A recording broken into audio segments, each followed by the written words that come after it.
Meus amigos, muito bom dia, boa tarde, muito boa noite. Relembro a todos que estejam nos vendo usando um celular que o coloquem na horizontal, porque vamos apresentar algumas telas que irão ajudar no entendimento daquilo que nós vamos explanar. O tema que nós iremos ver é a lei de causa e efeito e os desastres e as catástrofes coletivas. Duas questões são essenciais ligadas a essa questão e que estão na tela de vocês. A primeira é: tem ligação esses desastres com a lei de causa e efeito? Segundo, a questão é: como é que fica aquelas pessoas que passam por essas catástrofes e vêm a desencarnar? Nós estamos fazendo esse tema em função de que está fazendo exatamente em 2024 40 anos, 50 anos de um dos maiores tragédias ocorridas na cidade de São Paulo, que foi o incêndio no Joelma. Incêndio esse que marcou a cidade e que, com o desencarne de mais de 100 pessoas, nas quais ficou marcado na história da cidade de São Paulo essa tragédia. Então, nós estamos vendo esse tema porque a doutrina espírita, em particular, o nosso amigo Chico Xavier, através dos seus livros, nos trouxeram uma explicação do porquê. E a explicação tem a ver com a lei de causa e efeito. Por isso que vem o tema e a primeira pergunta. E por onde que iremos começar? Iremos conversar com uma pergunta que foi feita para o Chico um ano ou alguns meses, mais precisamente 3 meses antes de um outro incêndio que ocorreu em São Paulo, que foi do edifício Andraus. Para aqueles que conhecem em São Paulo, o edifício Andraus fica em uma das principais avenidas de São Paulo, ainda hoje, que é a Avenida São João. E o edifício Joelma fica na região central de São Paulo, mas num outro bairro, próximo, na região central. A questão é que, em dezembro de 1971, e o incêndio do edifício Andraus ocorreu 2 anos antes do Joelma e ocorreu em fevereiro de 72. Mas no programa Pinga Fogo, que alguns possam estar lembrados, foi um programa de entrevistas na TV Tupi, na época. Ocorreu 2 entrevistas, uma em julho e outra em dezembro de 1971. Dezembro de 1971. E foi feita a seguinte pergunta para o Chico: dentro da doutrina espírita, como se explicam as mortes aos milhares e enchentes, todo tipo de catástrofes? Essa foi a pergunta, que é exatamente a pergunta primeira que nós dissemos que iremos ver. Tem alguma relação, tem alguma explicação dentro da doutrina espírita para esse tipo de desastre? Vejam bem, a pergunta foi feita antes do incêndio do Andraus e antes do incêndio do Joel. A resposta que ele dá é a seguinte: estas provações que coletivamente adquirimos sob o ponto de vista de débitos kármicos, ou seja, ele está dizendo que esse tipo de situação reflete, né, um resgate em função de débitos kármicos coletivos, ou seja, das pessoas que coletivamente agiram de alguma forma no passado que derivou no presente o resgate. Então, muitas vezes nós, como ele diz, no tempo devido, nos reunimos, ou seja, aquelas pessoas que no passado agiram de forma coletiva negativa, e elas se reúnem e ocorre o resgate. Essa foi a resposta que ele deu em dezembro de 71. Em fevereiro de 72, portanto, 2 meses depois, ocorre o incêndio do Andraus. E ocorre no dia 24 de fevereiro de 72. 4 dias depois, o nosso amigo Emmanuel, através da psicografia do Chico, dá a explicação novamente da mesma situação. Ele diz: quando retornamos da Terra para o mundo espiritual, operamos o levantamento dos nossos débitos passados, o que é verdade, e rogamos os meios precisos a resgatá-los. E assim é que muitas vezes renascemos no planeta em grupos, compromissados com a redenção múltipla ou simultânea. É a mesma resposta dada pelo Chico alguns meses antes, no caso específico aqui, derivada diretamente de um acontecimento. Então, foram esses dois fatos que nos levou a ver com mais carinho se a doutrina espírita teria explicações para esses fatos que ocorrem de forma coletiva e se tem ligação com a lei de causa e efeito, ou seja, em função do passado. Para isso, é preciso que a gente entenda, de princípio, um ponto muito importante. A lei de causa e efeito, ela tem, digamos assim, níveis diferentes. Eu posso errar sozinho, eu posso errar num núcleo de pessoas familiares, ou posso errar coletivamente. Esses incêndios, destruições e outras são aquela situação onde coletivamente eu agi de forma incorreta e que derivou, dentro da lei de causa e efeito, o resgate. Mas, antes disso, muitas vezes ocorre e que eu acho em termos de família. É a situação onde a gente vê algumas famílias e parece que atrai desastres, flagelos, dores, que afeta especificamente aquela família.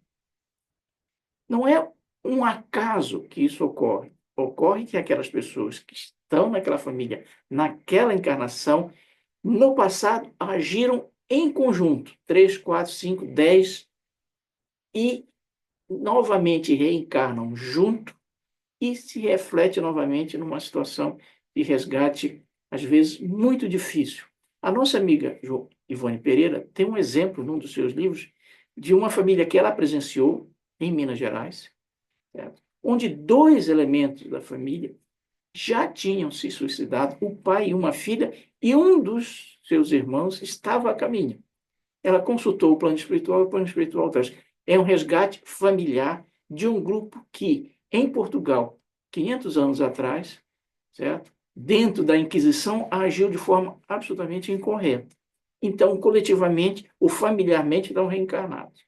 E tem o débito que é o individual, nosso, que é nós que fazemos e que muitas vezes retorna a nós através de uma enfermidade, um câncer, uma lepra, certo? Ou outro tipo de situação onde é eu para mim mesmo. Muito bem, tendo essa ideia, nós fomos procurar quantos eventos, quanto ocorreram no Brasil, em particular, no último século, entre desastres naturais e desastres humanos, ou seja, incêndios, queda de avião, desastres de ônibus, de barcos, de trens, certo? Ou de maremotos, terremotos, ou assim sucessivamente. No Brasil, em particular, existem pouquíssimos eventos de desastres por terremoto, por maremoto, por vulcão, por tufões, inundações tem, como, por exemplo, deste ano, as inundações no Rio Grande do Sul. Mas tem muito mais, em termos numéricos, de incêndios, como o Joelma, como o Andraus, acidente de avião, inúmeros. Nós varremos todos eles. Em termos de flagelos humanos, ou seja, que de alguma forma teve a ação humana nele, que não foi um terremoto, um maremoto, houveram no Brasil, no último século, em torno de 100 eventos, nos quais morreram em torno de 7.000 pessoas. Desses 100 eventos, nós identificamos 7 nos quais há uma explicação da doutrina espírita, trazida pela doutrina espírita. Numa sequência de tempo, em 1938, ocorreu um acidente aéreo, não no Brasil em particular, mas na Austrália, na qual é, no livro Ação e Reação, do André Luiz, retratado como é que a espiritualidade fez o socorro daquelas pessoas. Então, é aquela questão segunda. Como é que fica as pessoas que desencarnam num acidente? Em 1938, também teve um acidente de trens, esse no Brasil, entre um trem que descia de Belo Horizonte para o Rio, e um de carga que subia do Rio para Belo Horizonte. Por uma falha de comunicação, eles entraram na mesma linha e houve um desastre. Nesse caso, a ação, a explicação da espiritualidade é se eles sabem com antecedência o que se vai acontecer. Em 1956, teve uma série de deslizamentos em Santos, por chuvas torrenciais. Também é descrito, certo? Num dos livros do nosso amigo Divaldo Franco.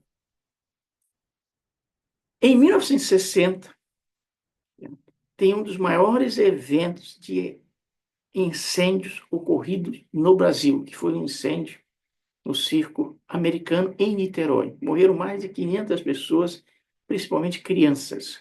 O nosso amigo Humberto de Campos, no livro Cartas e Crônicas, nos dá a explicação dentro da lei de causa e efeito. Em 1973, tem uma queda de um avião turco que tinha saído da Turquia, ia para a Inglaterra, passou por Paris para pegar passageiros e logo depois a queda do aparelho. Nesse caso, novamente, a doutrina espírita nos dá o porquê do acontecimento. Em 1974, tem o incêndio do Joel. E em 2004, tem o tsunami na Indonésia. Muito bem. É impossível que a gente vá ver cada um desses eventos, um por um, mas o que nós fizemos foi tentar encadear a explicação de um com o outro, de tal forma que a gente consiga ter um quadro amplo e de forma sucinta. É isso que nós vamos fazer agora. E vamos começar por onde? Por onde? Pelo Joelma. Joelma, como eu disse, foi um acidente, certo? Um evento, um incêndio trágico em São Paulo. Morreram mais de 100 pessoas, precisamente 187. E ele diferenciou do incêndio anterior do Andraus, que tinha ocorrido 2 anos antes, por 2 fatores. Primeiro, o número de pessoas que vieram a desencarnar. No Joelma, 187, e no Andraus, em torno de 20 a 30 pessoas. E, em segundo, é o diferencial básico que um prédio tinha heliporto, que era o Andraus, e o Joelma não. E isso acarretou dificuldades terríveis de socorro por helicóptero, que não conseguiu. Em construção, o número de mortes foi muito maior no caso do Joelma.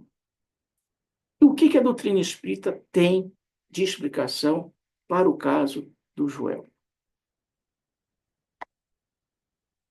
Várias. Um livro foi editado só com depoimentos de pessoas que desencarnaram no incêndio do Joelma. O livro é Somos Seus. Nós vamos utilizar um trecho de um depoimento para ver como é que fica a pessoa depois do acontecimento desse.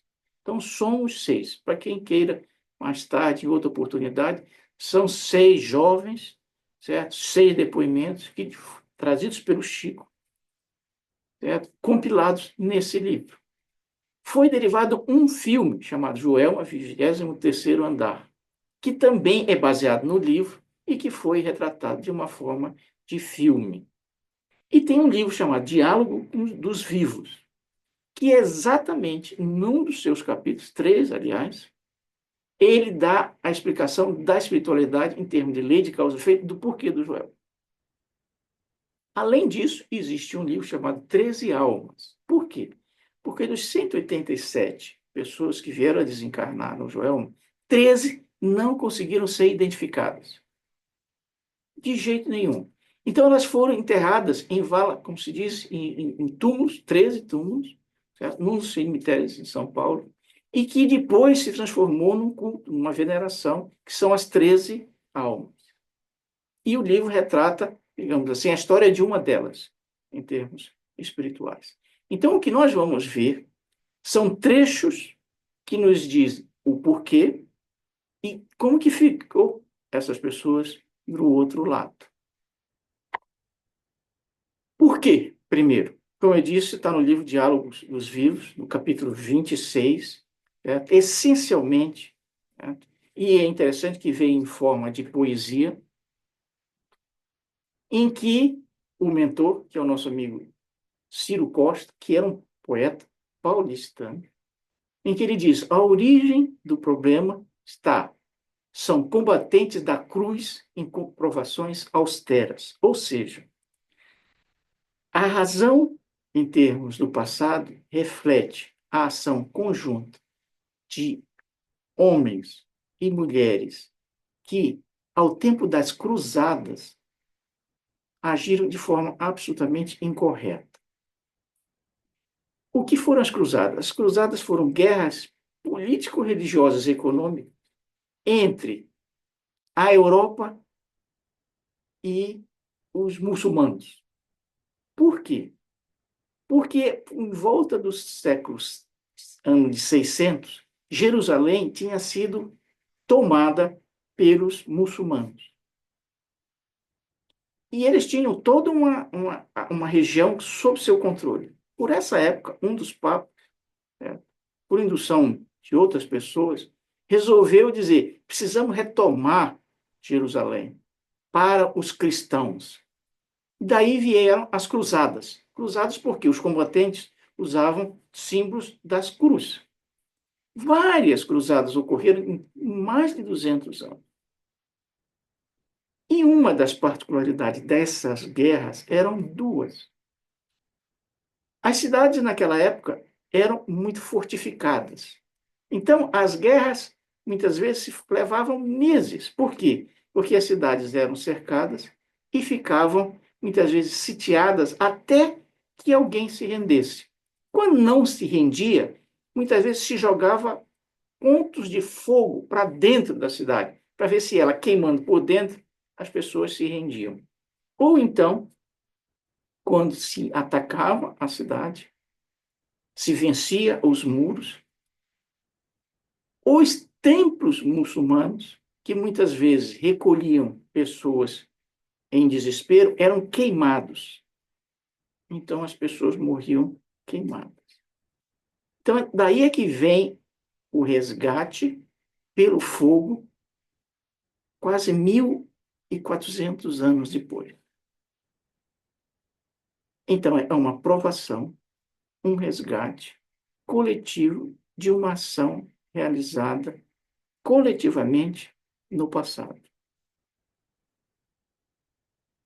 Isso responde, em parte, à primeira questão. E como é que fica aquelas pessoas que desencarnam nessa situação? Aí entra o segundo livro, Os Somos Seus, que é um depoimento da Volkmar, né, em que ela diz, o que é muito comum e que a gente só vai destacar aqui 3 pontos, ela se viu sob o amparo de um avô, o que é muito comum termos o amparo no desencarne de parentes.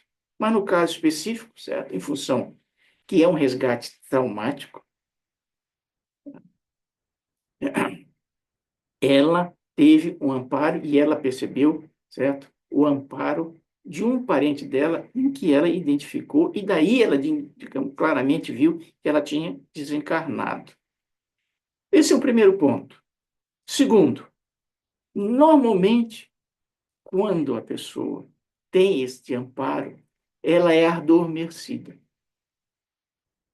E só vai recobrar a consciência, normalmente em um hospital na espiritualidade, várias horas depois. É o que ela diz. Com algumas horas de liberação do corpo, é que despertei ao seu lado. Lado de quem? Do avô.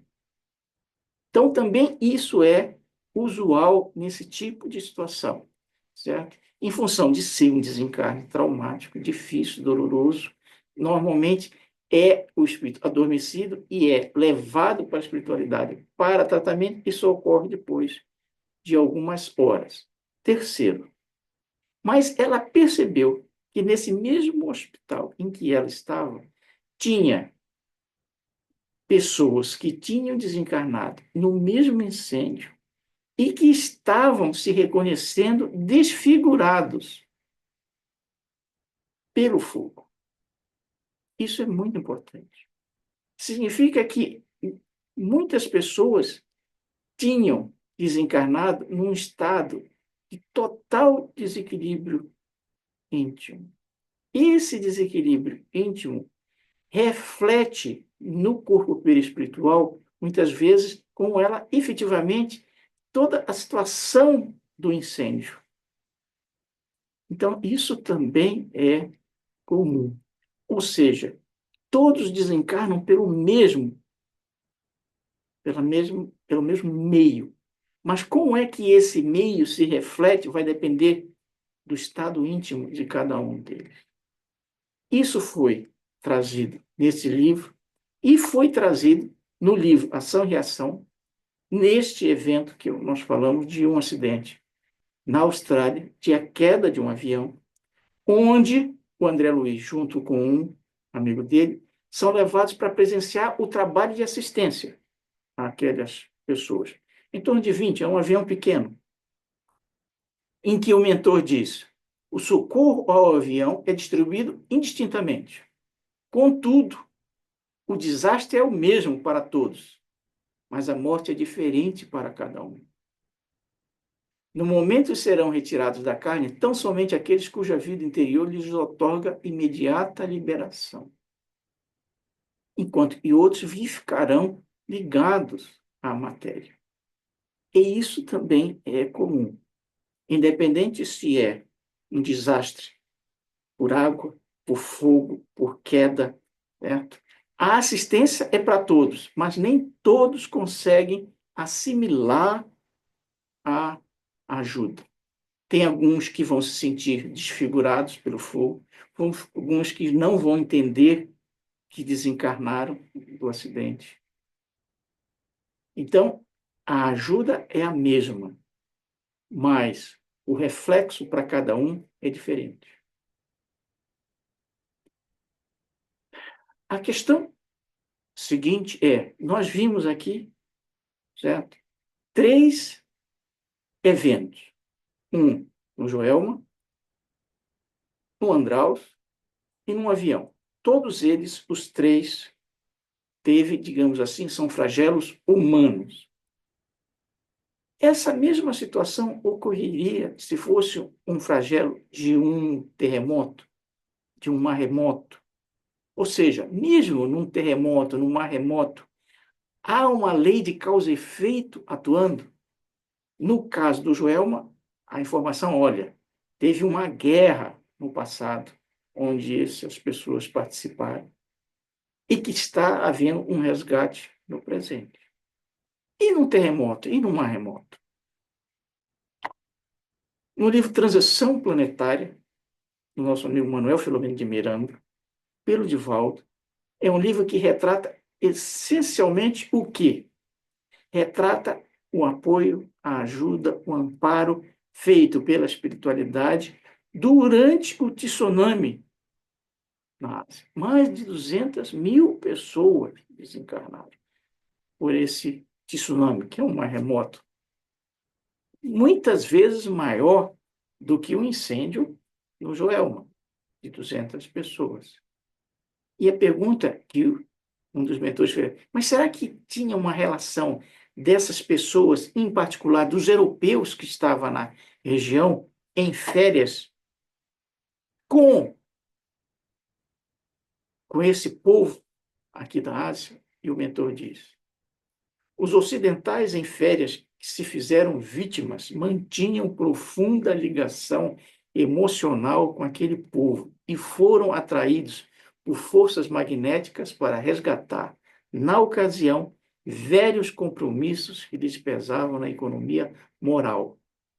Nada acontece sem os alicerces da casualidade. Ou seja, mesmo nesses casos onde a gente tem maremotos, enchentes, tufões, mas há uma razão no passado que leva à situação no presente. Nós é que não sabemos. Nós é que muitas vezes não temos nem a ideia de por que aquele fato aconteceu. E destacamos mais um ponto. Nós vimos um incêndio, uma queda de um avião e um terremoto. Em todos eles, se destaca que houve uma causa no passado, onde, coletivamente, as pessoas agiram de alguma forma incorreta, com um reflexo no presente. A questão que fica, que pode muitas vezes as pessoas nos perguntarem, mas todos eles que estavam e que desencarnaram, certo? Participaram todos eles conjuntamente? Nem sempre. O que se afirma é que todos eles tinham débitos semelhantes. Portanto, estavam reencarnando e resgatando coletivamente, mas não necessariamente participaram coletivamente dos mesmos erros no passado. Ou seja, muitas vezes aquelas pessoas do Joelma, por exemplo, podiam ter participado conjuntamente das guerras, das cruzadas. Mas poderia ocorrer de alguma delas vir de uma outra situação, mas necessitando do mesmo tipo de resgate. É o que ocorreu com, certo? Com os deslizamentos que ocorreram em 1956 em Santos, no Monte Serrato. Para quem conhece, é um monte que fica logo na entrada de Santos, certo? E que, com a chuva, desabou. No livro Depoimentos Vivos, tem o depoimento de uma dessas pessoas que vieram a morrer, certo? Dizendo o que ela sentiu, como é que foi o depois e o porquê que ela ocorreu aqui. E ela nos diz o seguinte: ela, certo, estava enferma num dos barracos. Quando ela ouviu o estrondo, foi a terra entrando pelo barraco e ela se viu soterrada. E quando ela estava próximo a morrer sufocada pela terra, e efetivamente morreu, ela se vê num desdobramento no passado. E ela se vê nos subterrâneos de um palácio europeu, por razões que não vamos entrar aqui, ela sufocando uma outra mulher que era inimiga dela. Pelos poderes que ela tinha, ela fez, não foi justiçada, e mais do que isso, ela diz para o carcereiro: jogue ela no rio cheio de lamas que corre ao lado da prisão. Então, novamente, ela tem um resgate que ela, no presente, partilhou com outros, mas não necessariamente junto com os outros. Isso também pode ocorrer.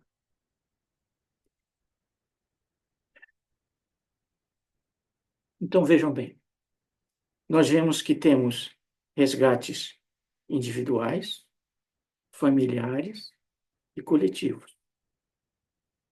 Em todos eles, tem uma frase absolutamente brilhante do nosso amigo André Luiz, eu digo nosso lar, que ele diz: Deus criou o livre-arbítrio.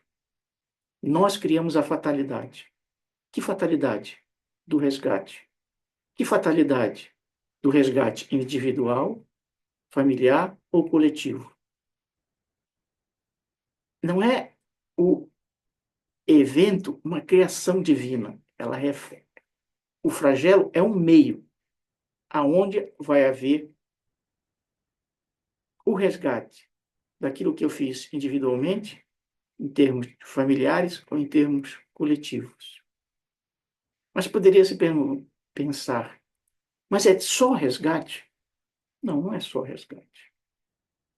Principalmente os flagelos naturais, eles têm como objetivo exercitar das coletividades dos países a inteligência de como equacionar o que fazer para atender, para não ocorrer de novo. Existiam enchentes recorrentes na Holanda. Os holandeses transformaram-se nos maiores engenheiros hidráulicos do mundo, certo? Fazer com que os enchentes não destruíssem a Holanda. Demonstrar em muitas situações resignação e paciência por aquilo que ocorreu. E em outras situações manifestar o que nós vemos, certo? Abnegação, ajuda de um ou de outro nos eventos. Então, os flagelos não têm apenas o efeito de resgate. Ele é fortemente resgate naqueles flagelos de incêndio, de quedas de avião ou semelhantes, de trem, rodoviários.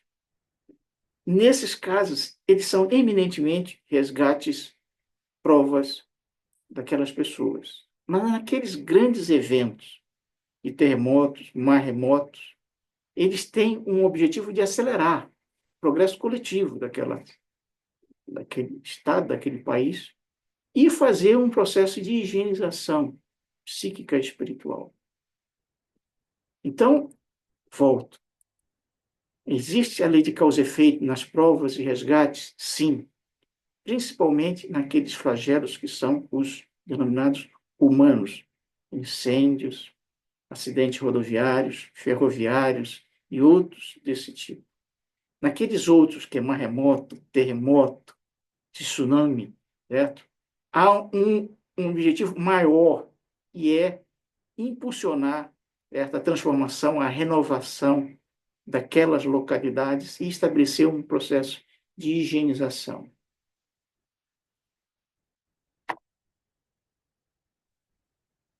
E, para finalizar, dois grandes alertas e esclarecimentos do nosso amigo Emmanuel. Já que começamos pelo Emmanuel, vamos terminar por ele. Ele diz o seguinte: nós aqui vimos flagelos coletivos, dores, lágrimas, perfeitamente. Mas não esqueçamos que muitas vezes essas calamidades, elas afetam e ocorrem dentro de cada um de nós, individualmente. Ninguém vê, não aparece na televisão, não aparece nos jornais, certo? Mas são temporais de lágrimas, convulsões no campo íntimo, cataclismas dentro da alma. Que cataclismas? Obstáculos na família, problemas no trabalho, conflitos íntimos. São temporais convulsões, cataclismas íntimos. Ninguém vê, ninguém enxerga, não aparece nos jornais, mas muitas vezes são resgates tais quais os que aparecem no jornal. E ele complementa: em todos os casos, nos coletivos, familiares ou nos íntimos, não nos esqueçamos que nunca estamos sem a presença da misericórdia divina junto às ocorrências da divina justiça, ou seja, da lei de causa e efeito. Que o sofrimento é invariavelmente reduzido ao mínimo para cada um de nós. Que tudo se renova para o bem de todos e que Deus nos concede sempre o melhor. Repito, não nos esqueçamos que em qualquer evento coletivo, familiar ou individual, além do resgate, além da justiça, além da lei de causa e efeito atuando, tem a misericórdia. Essa misericórdia faz o quê? Ela reduz ao mínimo o sofrimento individual, familiar ou coletivo. Por quê? Porque o Cristo nos quer e nos concede sempre o melhor. Ficou claro? Nos vemos no futuro. Vocês vão receber todo o material de todos os eventos, os porquês, as razões, as consequências, as origens e todos aqueles eventos que nós falamos, nos quais está claramente posta, certo, os esclarecimentos da doutrina espírita sobre esse tipo de catástrofes, em particular coletivas. Um grande abraço a todos.